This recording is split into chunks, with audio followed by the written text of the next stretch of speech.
G'day and welcome to the beautiful Melton Reservoir out here just on the west side of the city of Melbourne. We're out here for the Wakelife Invitational here today, and I can tell you conditions are absolutely beautiful. A little bit of a wind blowing up now, but shouldn't trouble the riders too much over the course of the day.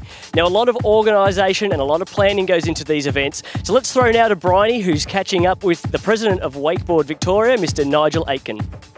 Thanks, Brand. I'm here with Nigel Aitken, President of Wakeboard Victoria. Nigel, obviously the event today has got some media coverage. What does that mean for wakeboarding and the tournament? The coverage we've had today basically is brought out. We've got 50 plus riders competing today. That's probably 10 more than we've had for the ever in Wakeboard Victorian competitions. And obviously for our sponsors, it gets a lot more people on board. It's just good for everyone. It really is. What a great day. Thanks. Back to you, Brand. Thanks, Bryony. Well, now it's time to check out the most important part of today's activities, and that is the riders. Let's have a look at the leaderboard and see who's riding today.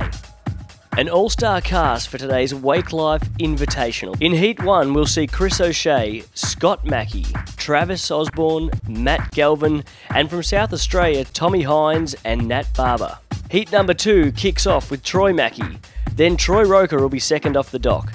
Brenton Priestley, Michael Davis to follow, Trent Van Meurs, and last rider of the day will be Kristen Bauer.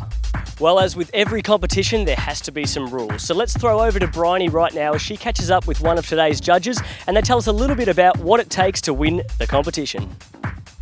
Thanks, Brand. I'm here with Brett Hill, President of Wakeboard SA. Brett's helping out with the judging today. Brett, what are the judges looking for? Why don't you run us through the course?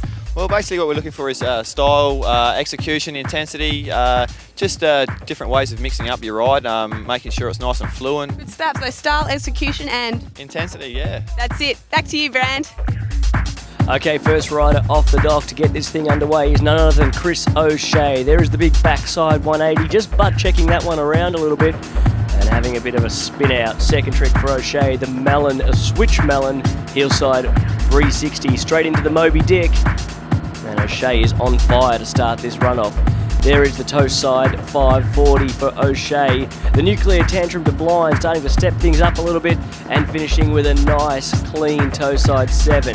Second pass now for O'Shea, the wrapped Tootsie Roll, getting the melon grab on that one, then into the roll to blind. Unfortunately for O'Shea, going down on that one. First fall for O'Shea, but still time to really rock this thing out. Second pass into the KGB, looking to get the grab on that one, not quite there. Then the Pete Rose for Chris O'Shea, starting to really get technical here. One trick to come, and it is the roll to blind. That is as good a run as you will see anywhere in the world today. Second rider off the dock is none other than the Corowa kid, Travis Osborne. Starts things off with a big 911 onto his toe side edge, and there is the Scarecrow. Wraps things up into the KGB, kicks it off the wake. Oh, just really having to struggle a bit to bring that one around.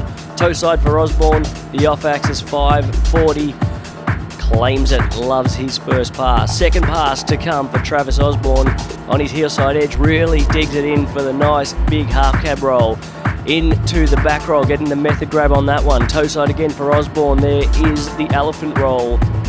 One trick, a big hard cut into the 313, and that is a nice way to get the judge's attention. One trick for Osborne, just rushes that bat wing a little bit and drops it onto his back side. Osborne is done. Third rider off the dock is Scotty Mackey. All style, all arms and legs as well. This kid, the big bat wing to kick things off. Heel side edge for Mackey into the KGB. Really ripping that board around at the last minute. Then there is the frontside roll to Revert, looking to get the grab on that one. Couple of tricks to come in pass number 1, the hillside 360 for Mackey. And one into the big old Indy glide. Second pass for Mackey on his toe side edge.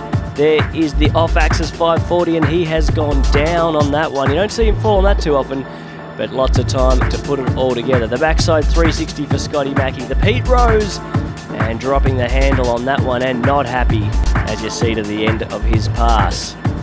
Matty Galvin is up next. Starts with a big 911, throwing it right out the back, then into the Scarecrow. Really going to have to step it up to mix it with the rest of these boys.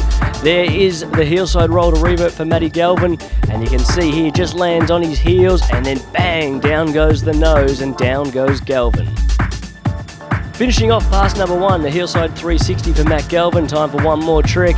On to the Whirlybird, just casing the top of that wake, but he is done with pass number 1. Pass 2 for Matty Galvin, the batwing to kick things off. Really going to have to step it up now. Hillside looking to get the 540, and he does. Cases the top of the wake, but makes it on through. Looking for now the tantrum to blind it. Oh, shovels the board into the water, and Matty Galvin is down. All right, second last rider in this heat is none other than the South Australian Tommy Hines. A nice big opener, including a Moby Dick, then into the tantrum, as you see there, toe side with the Tootsie Roll for Tommy Hines, really throwing that liquid force board around, then into the roll to blind even, and coming unstuck on that one.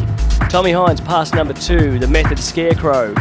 Hillside edge this time with a nice nose grabbed hillside 3.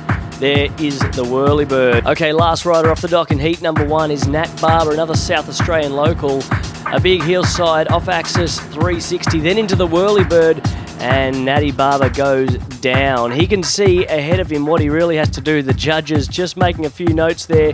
Nat Barber 1 fall down, plenty to come. There is a frontside front roll, grabbing its stalefish on the way around. That'll get a lot of attention from the judges. Then into the heel side, off-axis 540, toe side for Barber. There is the Tootsie Roll, as clean as you like. One trick to come onto the Whirlybird, and he is done. Okay, well, results for heat number 1, Chris O'Shea, Travis Osborne, and Tommy Hines going through. Stay tuned next week as we bring you all the results and all the action of heat number 2.